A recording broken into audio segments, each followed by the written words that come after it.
What's going on YouTube? Games with Kelvin here, and today I'm going to show you the best main weapons in 100 Soul Global version up to this point. And as an added bonus, I'll go ahead and cover some of my favorite builds to give you a general idea of what you can put together for an effective team. Some of the builds in the game revolve around certain playstyles, but top 3 for sure are the stun build, the air build, and the knockdown build. Each of them have their own pros and cons, but let's examine each one and look at the best main weapons for each to help you start your build. When it comes to the stun build, you will be chaining attacks together to build up the enemy's stun meter to finally make them dizzy, and hands down the best weapon to use is the NIGHTFALL. The NIGHTFALL specializes in combining strikes and grabs to form crazy combos that will allow you to stun your enemy, and if you can put in some timely assistance from your companions, you will do so much damage, it's crazy. And as a beginner and endgame players alike, I would highly suggest investing in this weapon. However, there is one thing I want you to consider throughout your journey. Even though the higher rarity versions of every weapon in the long run is stronger, the resources needed for the base versions will usually be easier to obtain, especially when it comes to your enchantment levels, which basically involves pulling a certain amount of dupes to power it up. And as we know with Pandora, it's all RNG, but we can all agree it's a lot easier to pull the normal dupes compared to like those legendary pulls. But anyways, back to the NIGHTFALL. This weapon is made to stun enemies. Even when you take a look at some of the class medals, you can even see under the NIGHTFALL that it can get up to stun buildup +3. Every little bit helps, especially when you're trying to inflict that stun status as fast as you can to rip into the combos.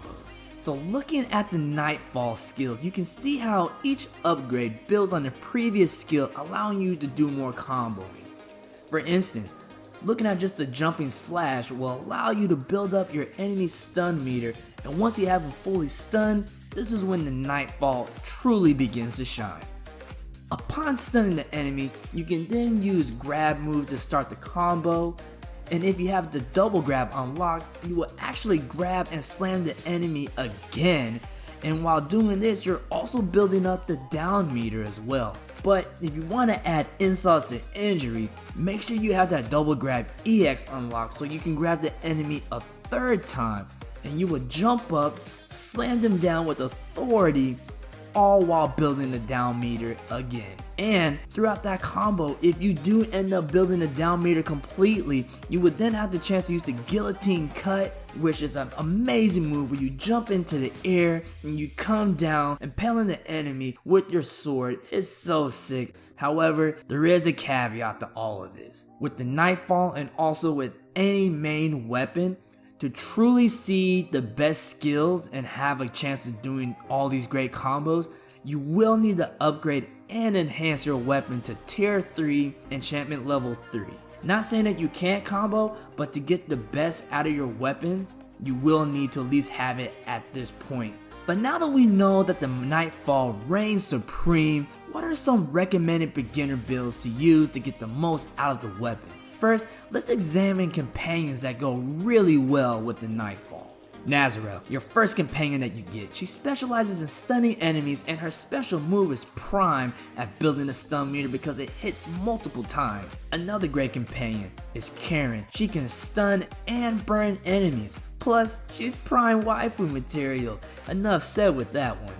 With these two, they are great for free to play options as you get them throughout the campaign.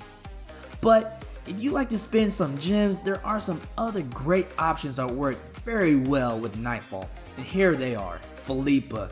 She is hands down the queen of stun. She provides break, which helps destroy the enemy's super armor, which in turn allows you to deal more damage while at the same time building up that stun meter.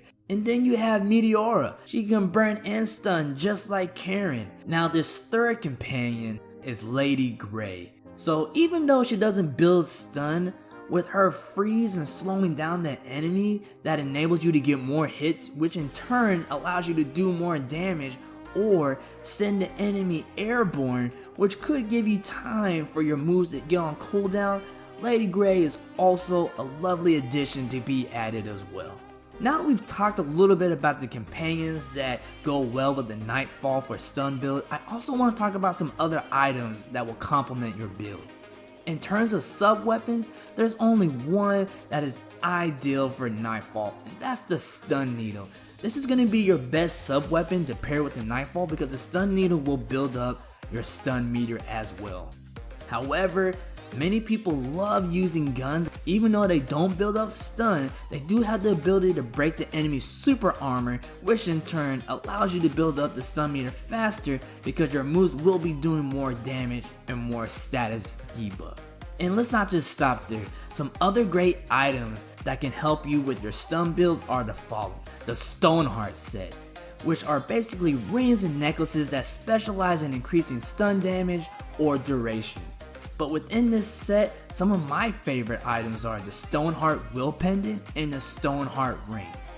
However, since they are sets, they can sometimes be a little hard to pull with the RNG and Pandora. So some other great options that you can settle with would be the Shock Pendant, the Crash Ring, and the Spike Ring. And of course, if you do have some awesome luck and end up to pull the Shock Emperor Necklace or Chaotic Wisdom Ring, there's no reason to frown about that. So just to give you a basic example of my stun build, here you're gonna see I have the Nightfall and I have it at enchantment level 3. Therefore, I enable myself to use most of the skills that's gonna help me do most of the main comboing. And then also for my companions, I have Nazarel, and then I also have Philippa. And you can see I also got the stun needle in there as well. Let's see what else I have here.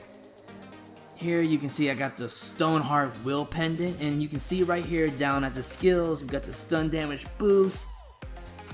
And then here I have the Crash Ring, and with the Crash Ring, let's take a look at some of the skills. You see we got the physical attack, we got the stun duration increase, which is huge because this will allow them to be stunned longer.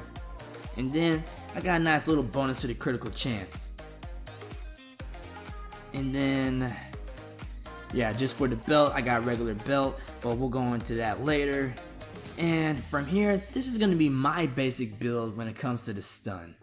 However, I'm not going to spend this whole video talking about stun builds because we still got some other builds that I'm sure people want to know about. If you aren't a fan of the ground attack, then the next best thing is to take it to the sky, and the best weapon for that is the WINDSLAYER. The WINDSLAYER, as its name suggests, is the king when it comes to aerial combos. So if you want to play above the ground, this is going to be the weapon of choice for you. Specializing in airborne strikes, you will leap to action to continue to juggle your opponent in the air as you chain combo after combo after combo. So let's go ahead and dive on into the companions and see who are some good choices for an aerial build. Once again on the list is Nazarel. We already know what she can do. Whether you're looking to stun or to make an air build, Nazarel can fit nicely. One of the companions that I want to talk about that's hands down very key and important for the endless combos is my man Gigantic. He is the best story companion when it comes to the air build. Now, if you're looking for some paid options, some companions that you can look for are the following. You got Padu.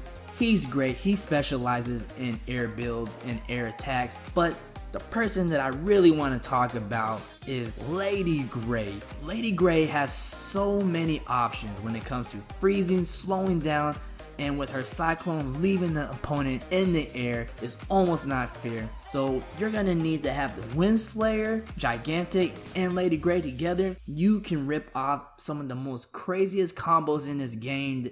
And like the Nightfall, there are some items that complement the WINDSLAYER that make the air build more sufficient. So the best sub weapon to pair up with the WINDSLAYER is the Iron Wing. And when it comes to rings and necklaces, the best set, hands down, is the Wing Lord set. So let's go ahead and take a quick look at a sample air build. And here, once again, you can see I'm working with the WINDSLAYER, and I have Lady Grey and Gigantic. No questions asked, this is the air build combo team I use. And sometimes if I'm not using Gigantic, I will sub in Padu in there as well. But usually if I'm going to try to rip out that combo, I'm going for Gigantic and Lady Grey. So another play style that can be seen as more specialized but becomes more prevalent in chapter 7 is the knockdown play style. The goal of this style is to build up the down meter to get the enemy flat on his back so you can begin attacking. Some enemies that this playstyle works really well against is the Wraith, which I know a lot of people have some trouble with, and then also the final boss in chapter 7, the Minotaur. Believe it or not, the knockdown playstyle is a great way, especially for beginners who might be a little underpowered.